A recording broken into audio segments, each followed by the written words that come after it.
Welcome back, everyone. Ready for another deep dive? Always. Awesome. Today, we're heading to the bottom of the ocean. Oh, cool. Yeah, to check out some creatures that are seriously strange. I mean, they look like they could be from another planet. The ocean is so wild, right? All Well, that pressure and no sunlight. It's amazing what can survive down there. and that's exactly what we're going to talk about today, how these creatures have evolved to not just survive, but actually thrive in such a crazy environment. It really is fascinating, all those adaptations. Okay, so first up is a creature that's both kind of cute and kind of creepy. The sea pig. Oh, yeah, sea pigs. They're like little pink blobs with tube feet, kind of like a pig crossed with, I don't know, a sea cucumber. Yeah, exactly. So the sea pig, or scatterplanes, it's actually a type of sea cucumber, Yeah. and it uses those tube feet to scoot along the ocean floor. Like little legs, Right. And they sift through the sediment for food. kind of like a little vacuum cleaner. Exactly. A living vacuum cleaner, just hoovering up the ocean floor. And that's actually super important for the ecosystem down there. You know, recycling nutrients, keeping the seabed clean. They're like the janitors of the deep. Deep sea janitors, I love Yeah. it. And they're super energy efficient too, right? Oh, yeah. Their bodies are mostly water, so they have about the same density as the seawater around them. That means they don't have to use much energy to stay afloat or move around. It's like they're perfectly adapted to the weight of all that water above them. Totally. And they do something else that's pretty cool. They often give little king crabs a ride. Wait, what? Crabs hitching a ride on a sea pig? Yeah. Sometimes you can see these tiny crabs clinging to the underside of the sea pig like it's a little taxi. That's hilarious. So what's the crab getting out of this deal? Probably shelter and a free ride, I guess. Makes sense. It's like even in the deep sea, creatures look out for each other. It's true. Everything's connected down there in all these strange ways. Okay, so we've met the adorable sea pig, but now let's move on to something a little scarier. Something that might give you nightmares. The bobbit worm. Oh, the bobbit worm. Definitely not as cute as a sea pig. No, not at all. This thing is like a giant predatory worm just hiding in the seabed waiting to ambush its prey. Totally. The bobbit worm, or Eunice aphrodisiaca, it can get super long, like up to 3 meters, and it has these huge jaws. Like giant scissors. Yeah, and they can snap shut with lightning speed. Ouch. I wouldn't want to get caught in those jaws. So how do they hunt? They burrow into the seabed and just leave a few sensory antennae and their jaws sticking out. When a fish or anything else that's unlucky swims by, the bobbit worm just strikes, snags its prey, and pulls it down into its burrow. Wow, it's amazing how they've adapted to hunting in that dark, deep sea environment. It is. Their jaws are super strong, too. Like they can cut through flesh and even bone. No kidding. Okay, so we've seen a creature that cleans the seabed and one that terrorizes it. Now let's move on to a creature that's kind of famous for, well, not being very pretty. The blobfish. Ah, yes. The blobfish. Or should I say, the world's ugliest animal. I know, right? But those pictures you see online, that's not really what they look like in their natural habitat. No, definitely not. Those pictures are of blobfish that have been brought up to the surface. Their bodies, which are adapted to the insane pressure of the deep sea, they just kind of collapse. So they lose their shape. Yeah, they kind of turn into that gelatinous blob. But down in the deep sea, they actually look more like a normal fish, just with maybe a slightly sad face. Interesting. So their gelatinous body, that's an adaptation. Absolutely. The blobfish lives in depths where food is hard to come by. Their low-density body helps them conserve energy. They just kind of float around waiting for food to come to them. It's like they're the ultimate couch potatoes. In a way, yeah. And it works for them. Speaking of conserving energy, let's talk about the anglerfish. It's kind of taken the whole lying weight thing to another level. Oh, yeah. The anglerfish. With its bioluminescent lure, it's like something straight out of a horror movie. It is so creepy, but also so smart, like attracting prey right to its mouth. Absolutely. Using light in the darkness of the deep sea, it's brilliant. And there are so many different types of anglerfish, too. Like each with its own unique lure. Exactly. There's the goosefish, which is like a camouflage expert. Then there's the frogfish, which uses its fins to crawl along the ocean floor. And of course, the deep sea anglerfish with its glowing lure. Amazing. Yeah. It's like they've turned a disadvantage no light into a major advantage. That's evolution for you. Always finding new ways to survive. Okay, so we've seen creatures that clean, hunt, and, well, kind of just chill. Now let's move on to something a little less glamorous, the sea lamprey. Uh-oh. The sea lamprey, definitely not winning any beauty contests. No, not really. It's got this sucker-like mouth full of sharp teeth, like rows and rows of teeth. Yeah, they use those teeth to attach themselves to other fish. I've heard they're like underwater vampires. Pretty much. They're parasites, feeding on the blood and tissues of other animals. Okay, so not just a scary face, but a scary lifestyle, too. It is what it is. But hey, parasitism is a valid way to survive in nature. I guess so, but still kind of creepy. You know, in some ecosystems, lampreys actually help to control fish populations, like preventing any one species from getting too dominant. That's interesting. So they're like the ecosystem's regulators. Exactly. Just another reminder that all creatures, even the ones that seem kind of gross, they have a role to play. Okay, from bloodsuckers to slime masters. Let's talk about the hagfish. The hagfish, the king of slime. It's a jawless fish, right? Yeah. And it can produce a ton of slime. Oh, yeah. That slime is amazing. It's made of mucin, which is like a protein found in mucus, and thread proteins, which are super strong and flexible. And when it hits water, it just explodes. Like one of those expanding foam toys. Totally. But for the hagfish, this slime is its secret weapon. How so? Well, imagine you're a predator trying to grab a hagfish. Suddenly, your mouth and gills are full of this thick, disgusting goo.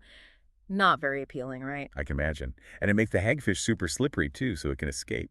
Exactly. It's like trying to hold on to a greased watermelon.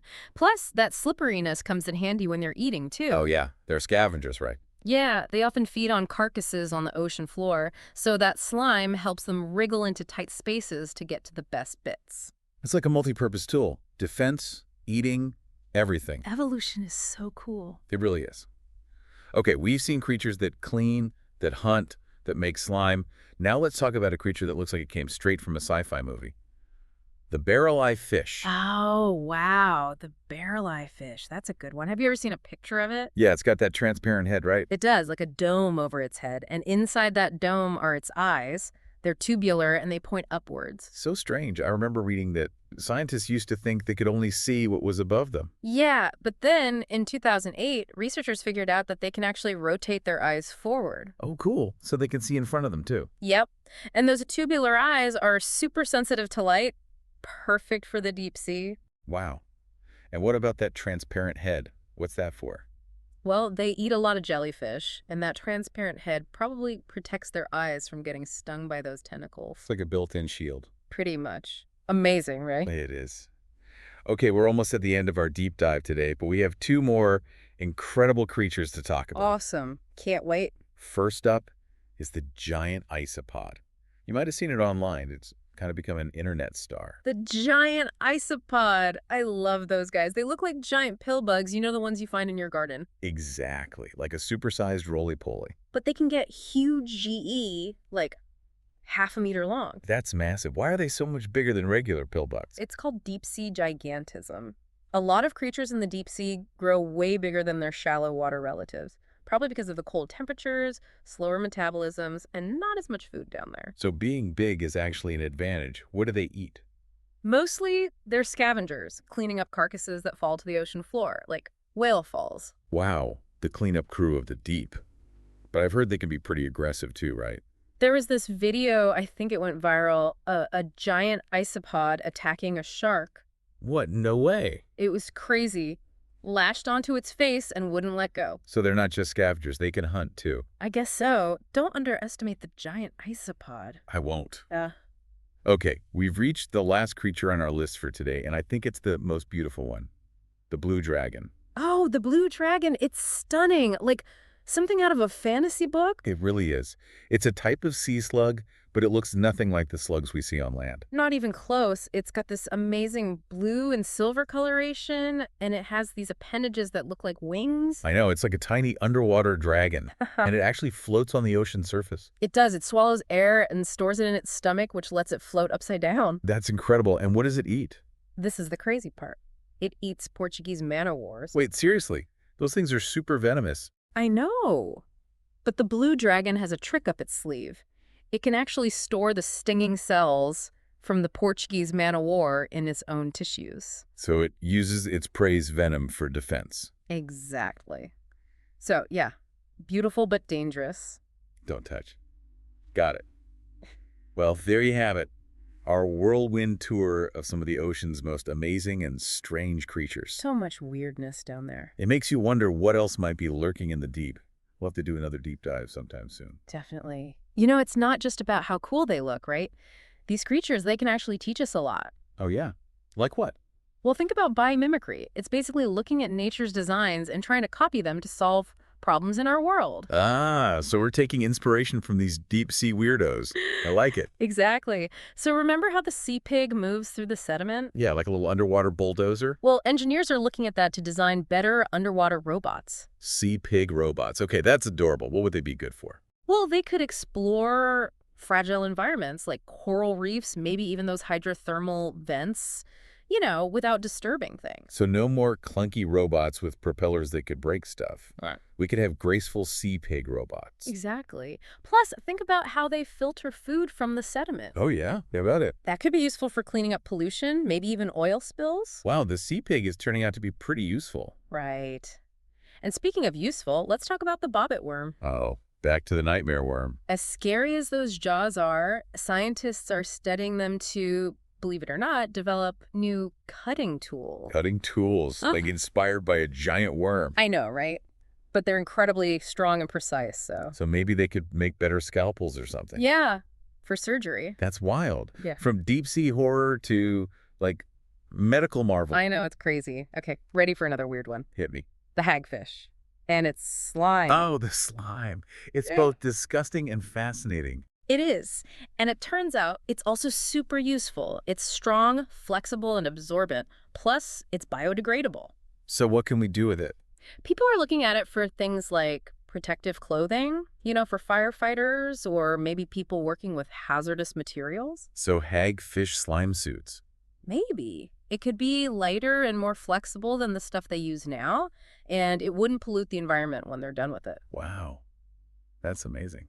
Anything else? Maybe wound dressings or even biodegradable plastics? Hagfish slime is the future. It might be. Okay, let's switch gears for a second. Think about how dark the deep sea is, right? Yeah, pitch black. So how do you find food down there? Well, the anglerfish has figured it out. Bioluminescence. That lure, it's both ingenious and creepy. It is, and guess what? That bioluminescence, it's actually inspiring new technology. Really? Like what? Well, for one, they're using it to develop new imaging techniques for medical research. So doctors could see what's happening inside the body better. Exactly. And there's even some research on using it for, glowing plants. Glowing plants. That sounds pretty cool. Imagine trees that light up our streets at night. Whoa. Like Yeah. natural streetlights. That'd be amazing. It would. Okay, one more creature to talk about. Remember the barrel-eye fish with that crazy see-through head? Oh, yeah. The one with the upward-facing eyes? That's the one. Engineers are looking at its head and eyes to design better cameras and sensors. So what kind of cameras? Ones that can see in every direction, no blind spots. Imagine that for, underwater exploration, search and rescue, even self-driving cars. That would be incredible. No more accidents because a car didn't see something. Exactly. So yeah, the barrel-eye fish, inspiring safer cars. Who knew, right? I love how all these weird deep-sea creatures are actually giving us all these great ideas. It's true. We can learn so much from nature, and it makes you think, what else is out there? What other amazing creatures haven't we discovered yet?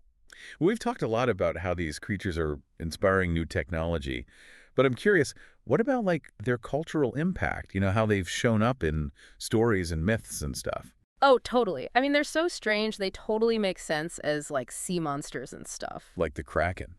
That giant sea monster that's supposed to be able to sink ships. You think that was based on a real creature? I mean, maybe giant squid. They can get pretty huge. Yeah, and they have those tentacles. I can see how someone might think that was a Kraken. Totally. And what about those sirens, from Greek mythology, the ones who lure sailors with their singing? Oh, yeah. Do you think there's a real-life creature behind that myth? I don't know about singing, but maybe seals or dolphins. They make a lot of noises, and they can be playful. Yeah, maybe people saw them and thought they were something more magical. Right. It's cool how our fascination with the ocean and maybe our fear of it can lead to these amazing stories. It's like we're trying to make sense of this huge, mysterious world. Exactly. And I think it shows how much we respect the power of the ocean. It's a reminder that there's still so much we don't know. And so many creatures we haven't discovered yet. It's crazy to think that we know more about the surface of the moon than we do about the deep sea. It is. But it's interesting. These deep sea creatures, they used to be seen as monsters, but now I think people are starting to appreciate them more. Yeah, I think we're realizing that every creature has its place, even the weird ones. Absolutely. They all play a part in keeping the ecosystem balanced. And maybe they can even teach us a thing or two about how to live sustainably on this planet. Exactly. They're like living examples of adaptation and resilience. Well, I think it's time for us to surface from our deep dive. Time to come up for air. It's been an incredible journey. Seriously. We've seen some amazing creatures, learned about their incredible adaptations, and even gotten some inspiration for new technologies. And who knows what else is out there waiting to be discovered. That's the best part. There's always more to explore. So, to everyone listening, keep learning, keep exploring, and never lose your sense of wonder. See you next time. Bye.